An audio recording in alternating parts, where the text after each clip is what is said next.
Spoiler alert, the following podcast includes discussions on film that may potentially, intentionally or inadvertently, reveal plot twists, character traits, story details, up to and including endings that might otherwise be considered spoilers. Proceed at your own risk.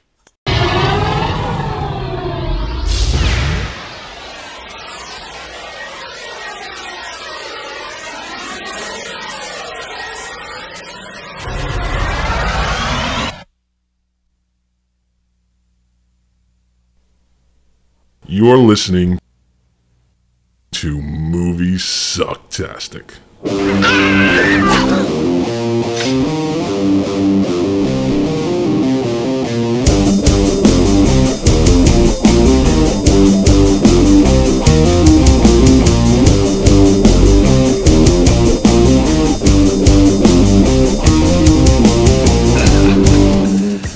That's not a knife.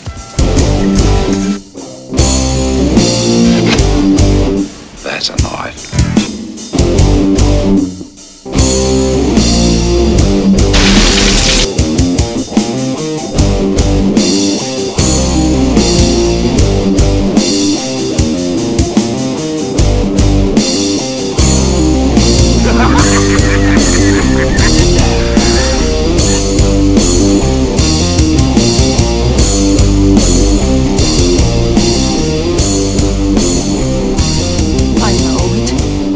It all sounds like some bad movie.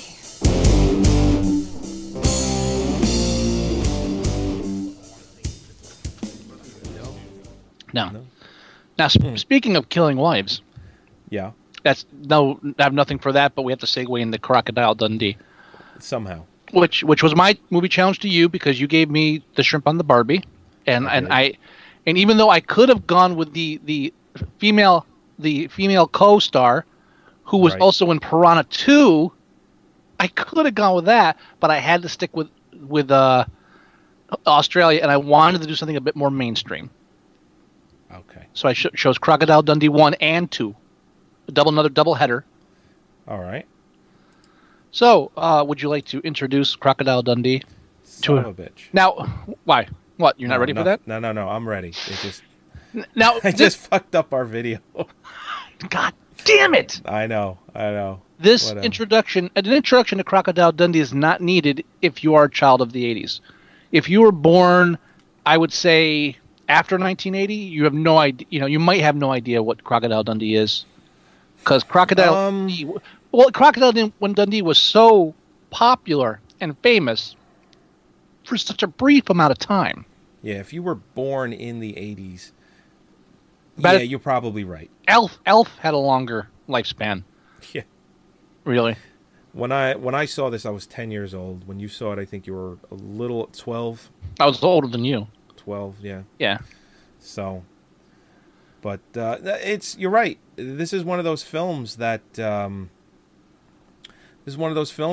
it's Paul pushed Hogan. its way into pop culture. Well, Paul Hogan pushed his way into pop culture. He was he did like little he was a bridge painter or a bridge. Yeah, he painted bridges, and then he was on the local news one night, and everyone loved him. He had a great charisma, personality, as it shows in this film, and he ended up getting the television that way. And then eventually he became an actor on Australia commercials, advertising commercial, not advertising commercials. Paul Hogan show.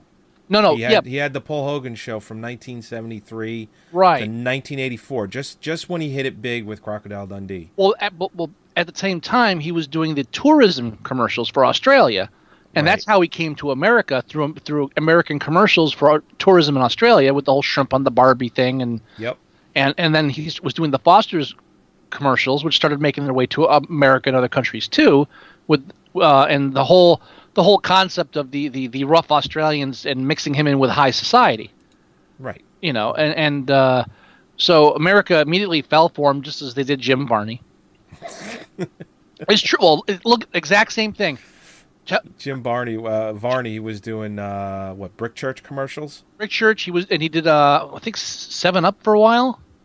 I don't know about 7-Up. He did a bunch of things. He started local, and then he started doing national. He went from local to national, and then he was so big that they gave him his own movie, Ernest Goes to Camp, which was the biggest grosser that year. It was like #1 in the box office. It was a huge hit. Same year Ishtar came out. Yeah, that's another film. That's another film I grew up with. Right. I was 9, Mm-hmm. 9 when that came out. Yeah, I love Ernest Goes to Camp. Yeah, and Love it. Thankfully, Joe Isuzu did not follow in the footsteps of Jim Varney and Paul Hogan. Yeah, I mean, the closest he got was a co-starring role in Empty Nest. He never got his own movie. that's right. That's actually kind God, of... I remember him. Yeah, everyone loved Joe Isuzu, and he just never got his own movie. I remember those commercials where he'd talk and just they put up in letters, "He's lying." Yeah. Things like that. The funny thing was he was the straight guy. Yeah, And that's probably why he never got his own film, because he was the straight guy. right. You know, the little captions at the bottom, that was the funny man. Mm-hmm. Anyway, so Paul Hogan, you know, wormed his way into American hearts through commercialism and alcohol, and really like what any Australian does. And through that, he submitted his screenplay that he wrote, and he got it produced, and he started Right. it. Well, his friend John Cornell, lifelong friend, he helped produce the movie, and he also co-wrote the screenplay with him. Mm-hmm.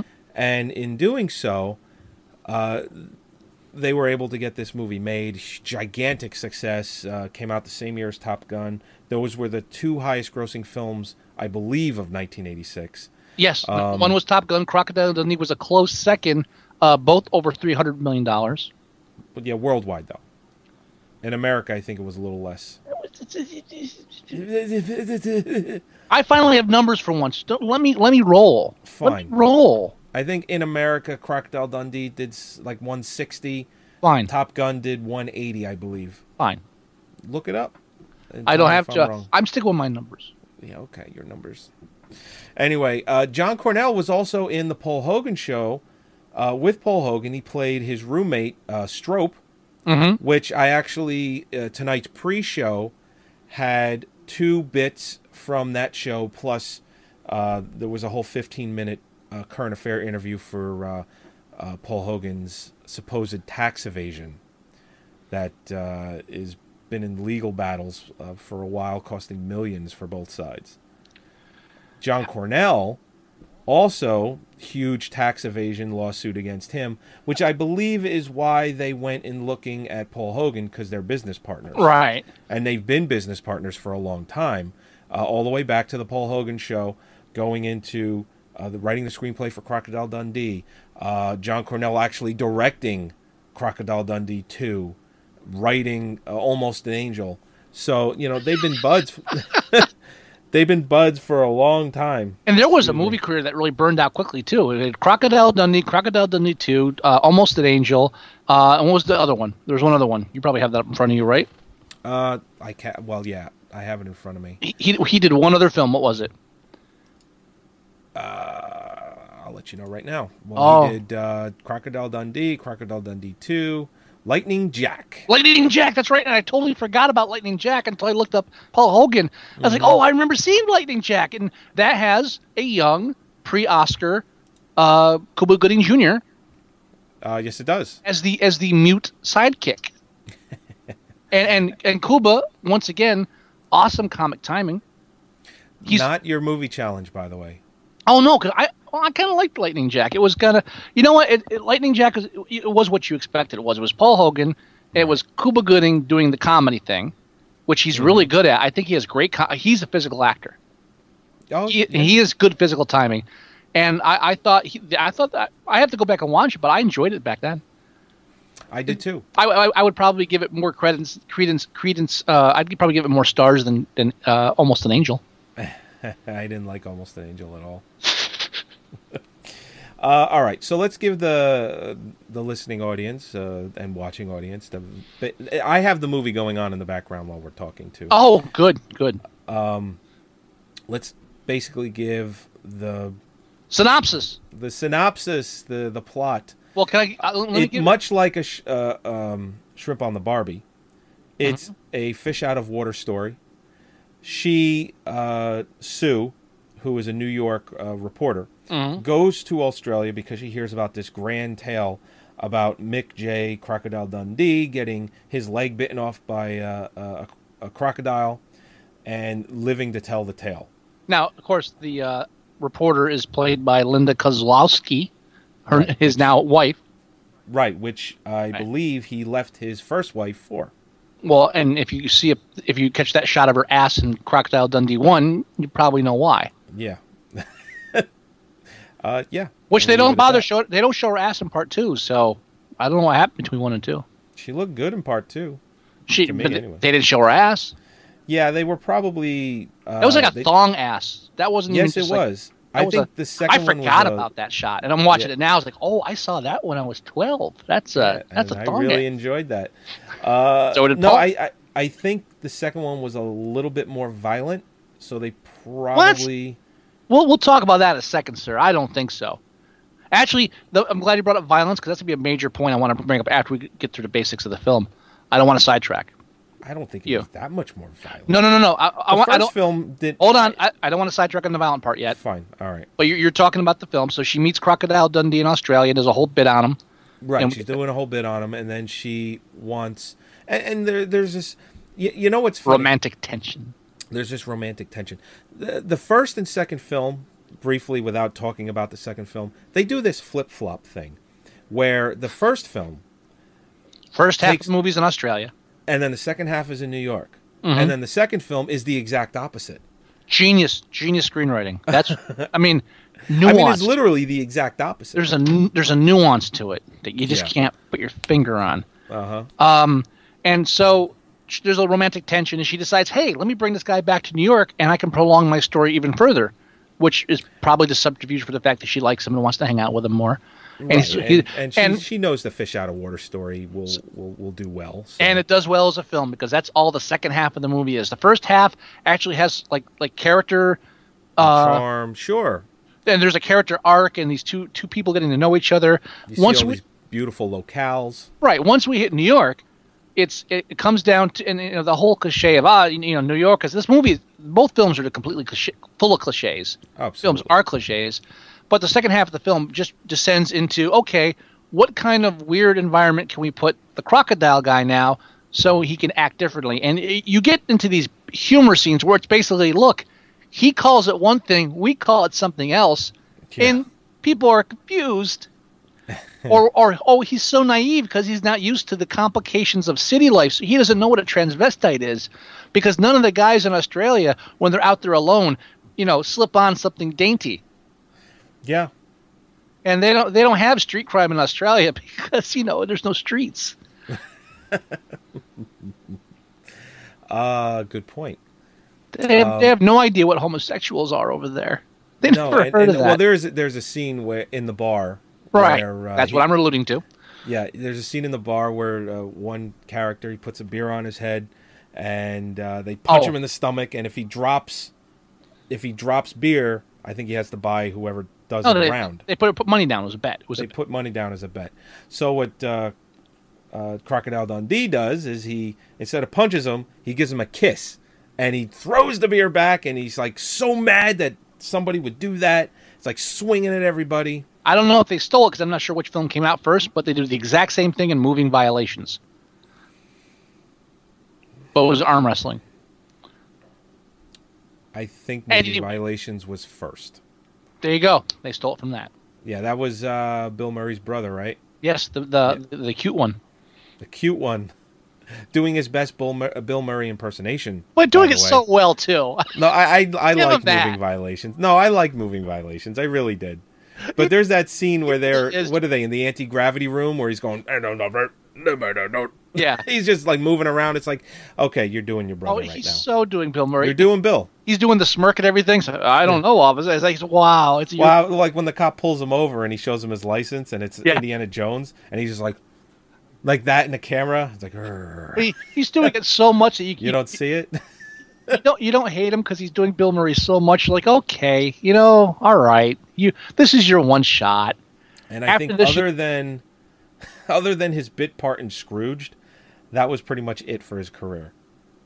Yeah, more or less. And surprisingly, he played Bill Murray's brother in Scrooge. But we're getting off topic. And his other brother played his father.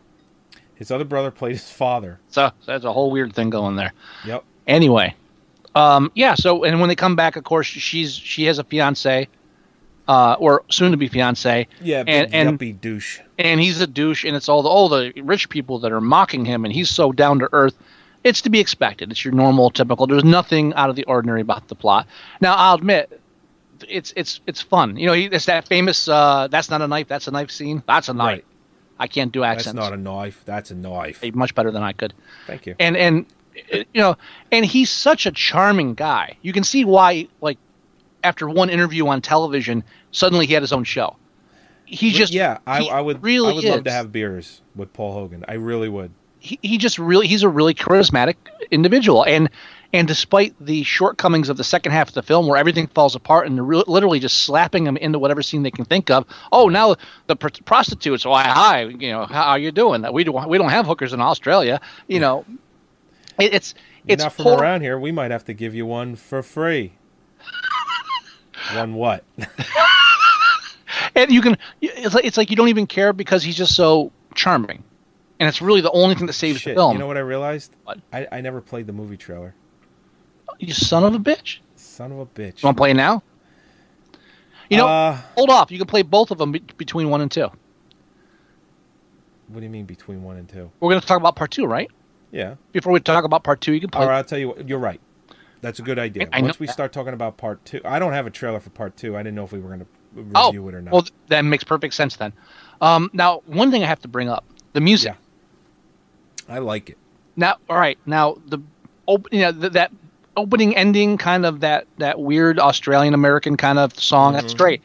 I'm talking about the interstitials when they're going between scenes where they play the music from Beverly Hills Cop. Oh. I think that's Beverly Hills Cop, right? Well, you know what? I guarantee if I look up who did the music, I bet same guy. They were using same people. Just like Action Jackson with the Lethal Weapon. Yes. It's not even like the same tone. It's just they just took that music. Like they had original music by Peter Best. It was stock music at that point. It wasn't just a similar composure right. Piece of music. They actually just slapped it in. So that was pretty interesting. It doesn't look like he's done anything like that. But I will say this. It's coming from a time in the 80s when... Well, everything overlapped. Yeah, so you may watch this film and the music may seem similar because it's kind of what they were looking for. I mean, I might be off. Maybe it's a different film, but I'm almost positive that bum, bum, ba-da, bum, ba-da, bum, bum, ba-da, oh, you're not wrong. I mean, being from Beverly Hills Cop, it might be a different film from that same time period, but I know it's from another film. I don't know if it needs to be from Beverly Hills Cop. I just think every in my head, that's Beverly Hills. But that piece, right, in the 80s had that style of music. But that specific piece is what I'm saying. It wasn't another film. Oh, really? They just slapped. I would put good money on that. I don't know if it was in this one first. I doubt it because I think this was Beverly Hills Cop came out in '84. If I'm wrong about that, I'm not. No. That's what I'm saying. I'm trying to be humble, and that's because I know I'm right. You know. All right. So he's now in New York, fish out of water. He, like you said, he's very charming. He's going around doing. So he goes to the bar. Goes to the bar. Goes to the rich people club. The tranny goes to the rich people club. It's in the big hotel. Big hotel. Finds out how to use a bidet. Never saw one of those in his life. I can't get past the traffic. Right. You know, pour some guy's Coke in hot water. It's really it's really by the books. Yeah. Yeah. Yeah. And you know what? I know where you're coming from. Where you said it's a part of my childhood, and I don't think I could ever not like this movie. I don't like it. You don't like it? I like him. That's what I'm saying. It's like the film is not good. It's convoluted. There's no real reason to bring him to New York in the first place. It's just like, oh, yeah, because New York newspapers randomly bring foreign people to the country and pay. Of course, she's the daughter of the newspaper owner, so she has more leeway. She can do whatever the fuck she wants. Let's be honest. Right. Well. Yeah. But I mean, there's really the pretension is not there. It's your typical, they fall in love and she's in a relationship, so really he's breaking up a relationship, but it's okay. And then you have the whole thing at the end where he leaves and she chases him down. And there's that whole thing in the subway with where they it's like they create a telephone out of stereotypes. You went from the WASP rich woman, rich socialite woman, to the black village people guy, to the hard hat construction worker village people guy, to the Paul Hogan Australian guy. It's a chain of stereotypes talking back. Yeah. It's like the telephone game, except it all works. I think the scene works. It works in the basic sense that it's constructed. If they did it now, I don't think it would work. It would work. I mean, well, it works. No, I don't think it would work. It would have to come off as complete comedy for it to even attempt to work now. No. Then I think it works then. No, it works because it's a standard. 26 years ago, I think it works. No, it still works now because it's still used now. It's the same boilerplate. It's that same setup. If you take this screenplay and pull out the characters and pull out the settings and plug in other settings and characters, you have films that are out now. It's all very basic. The humor is very basic. I'm just talking about that end scene that we were talking about. It works now. It works now. You'd film it differently, yeah, because it's 25 years later and things change. But the basic concept of the ending works. And I guess so. But what I'm saying is the only thing that really stands up now when you watch the film now is Paul Hogan. He's still charming. Oh yeah. That's really it. Okay. And there's really nothing to add about the film. I mean, no, there really isn't. It's again, which is why I suggested both films, because okay, Crocodile Dundee was nominated for an Oscar for best screenplay. Yes, it was. Right. What the fuck? Well, and again, I've mentioned this several times during this podcast. I think people get taken away by certain things, and it didn't win. It just was nominated. It was nominated. Correct. Okay. I think people get taken away with certain films. What do you mean taken away? They how do I define taken away without? I mean, it's exactly what I said. Use a different. I don't know what you mean. Use a different phrase. I'm not being a jerk. I honestly don't know what you mean. All right. You mean they're taken by the film? They're caught up in the film? Sure, taken by. Okay. Does that help any more than taken away? Yes, much. All right, they're taken by the film. They enjoy the film. They nominate the film. Much in the same way that the artist won Best Picture and was nominated to win Best Picture. Okay. They were taken by the film in such a way that they gave it the Best Picture Oscar, along with I think 4 others or whatever. But I've mentioned it before. That's what happened with this film. They're taken by it, much in the same way that they were taken by Forrest Gump when it came out. Right. And looking back at Forrest Gump now, you know it is not the better film over Pulp Fiction. You just know that. All right, but let's lose this taken away, taken by bullshit and just say the highest grossing film got the Oscar nod. All right, let's be blunt. Top Gun would have got the Oscar nod. And Crocodile Dundee was the second highest. And my point is... Now, I know what your point is. Okay, my point is Crocodile Dundee, obviously... all right, Top Gun did not... Which just signifies what I just said. No. Just for it being the highest grossest. Because the country got taken by Top Gun, too.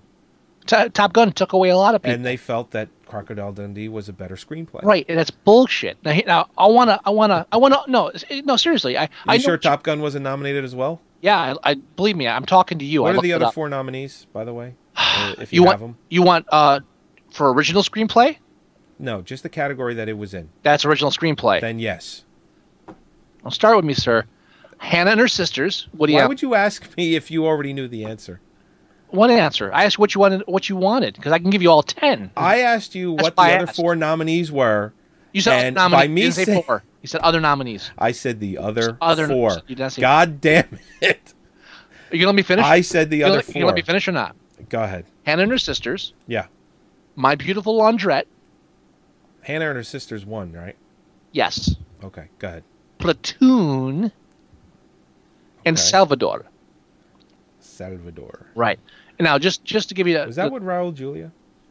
I don't know. Rick Boyle. It was Oliver Stone film, Salvador. I'm not sure if Raul Julia was in it. Now, just to give you an idea, Yeah. adapted screenplay. Winner was Room with a View. Then you had Children of a Lesser God, Color of Money, Crimes of the Heart, and Stand By Me. A pretty much strictly drama-based category. Best screenplay, best original screenplay.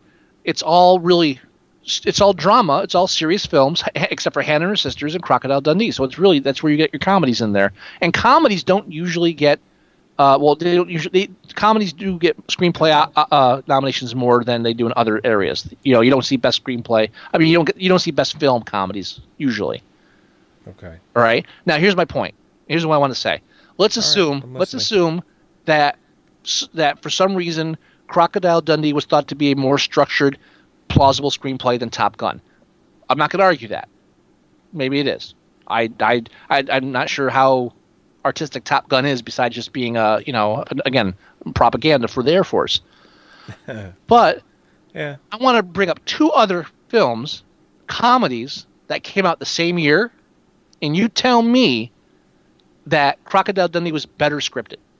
Okay. I'm only gonna bring up two because they're 86. 86. Let me see if I can guess them.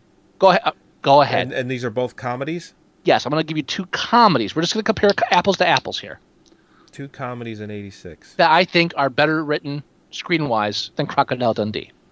Short Circuit? No, not better written. I would put that right on the same level. You have the same stereotypes and everything. I would put that right about here. Better graphics maybe, but yeah. Or Short Circuit 85. All right, you know what? Just tell me. Gung Ho. The Wraith? Gung Ho. It's not a comedy. Gung Ho, okay. Right. I would say Michael Keaton. Topical. Directed by Ron Howard. Yeah, shitload of stereotypes, but it's more serious comedy and there's more depth to it. And right. All right, and I'll go you one better. Also in the top 10 that year, Ferris Bueller. Oh. Ferris Bueller was not nominated for an Oscar for Best Screenplay. Crocodile Dundee was. That, sir, is a travesty of justice. You can talk about being taken by. How often? Tell me this. And also, who made more money? Crocodile Dundee. Oh, I guess they get the Oscar nom then. Tell me this though. How often does just straight out comedies? Now, it happened this year with Bridesmaids, got nominated for screenplay. But how often does straight out comedies even get nominated? For screenplays, more often than they do for Best Picture or Best Directing. They're routinely snubbed. And straight comedies, if you're talking like... I'm just talking about a film like Ferris Bueller's Day Off. It's a straight comedy. Well, you could say straight... There's a borderline. When you say straight comedy, you could be talking about... All right, you know what? The scene with the Ferrari doesn't count as making it a dramatic film. Well, but there's a difference between straight comedy... And again, straight comedy doesn't necessarily mean poorly written or goofy. I mean, Bridesmaids, I don't know if that deserved to be... I'll be honest, I don't think Bridesmaids deserved to be nominated. I didn't think it was that great of a screenplay. Okay. But there have been other comedies that may be more nuanced, so they've got a dramatic element. They're still comedies. Right.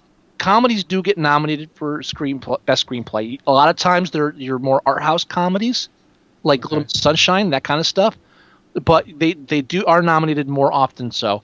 And even if they aren't, if it's rare, they should be more realistic than to give Crocodile Dundee Best Screenplay over Ferris Bueller's Day Off, which was a very well-written screenplay on several levels. Both story, character, you want to go down the list, that's a well-written movie. Oh, yeah, no doubt. So, I mean, that's my point. That's my point. Crocodile Dundee, like most films, got it just because of the press behind it, the press push, because I think Ferris Bueller, as popular as it was, really became more of a cult hit afterwards. Even despite the money it made, I don't think it became the phenomenon that Crocodile Dundee was until afterwards, which is why it sustained itself for a longer period of time. Yeah. You know what I'm saying? That. Sure. I'm baffled that you would actually stand up for Hollywood about. If that's what you call standing up for, then sure. I can't think of many films that I'm taken away with. Not lately. No. Taken by. Taken by. Taken away. Does that wrap up our review of both films, you think? I'm done ranting about it. I don't think I forgot anything. I almost forgot to bring up the Oscar thing, but I got that at the end. And honestly, once this week is over, I will be much more prepared for our shows. I mean, we're prepared now. We know what we're talking about. Oh yeah. But now, I mean, I watched the first film. I watched the second film, and I realized after I was done watching both that I didn't need to watch either one to do this. Yeah, I was almost the same thing, but there were I needed the reminder about the violence, about the homogenization of the violence. Yeah. And it really hammered home the amount of stereotypes. You gotta love the 80s. Stereotypes were just so the norm. And anything that came out had a broad. You put these same stereotypes now in a film today, and it's like it doesn't even make it. Right. You know, the 80s was. It's a time like no other. It really is. It really was. I miss the 80s. It's as bad as they in were. a lot of ways. I miss it. It was horrible time period, but it was so great. Yeah, I mean, looking back at it, I can't wait for that film that's made, whether it be now, 10 years, 20, 30 years from now, that takes place in the 80s, covers a lot of the whatever it be, scenarios that happened in the 80s, whether it be politics or they made Hollywood it already. Hot Tub Time Machine. Oh, jeez. Shia LaBeouf. So much cum. No, semen. So much. Oh, that's more funny. You're right. Yeah, semen. So much semen. Semen's funnier. I feel pregnant. You're welcome. No, I'm talking more or less a straight up film about the 80s. Whether not so much funny. I'm just talking about a movie that takes place in the 80s. And I'm not talking about like The Wedding Singer or anything like that. Give another 10 years. Much like when they do a film like, say, like, just take for instance the movie The Cotton Club. Mm-hmm. I believe that was late 30s, early 40s. Give it 10 years. And it grabbed the time period. Give it 10 years, and David Fincher will do an 80s period piece about a serial killer. So they can get wardrobe. Really? Oscar for the wardrobe. Okay, sure.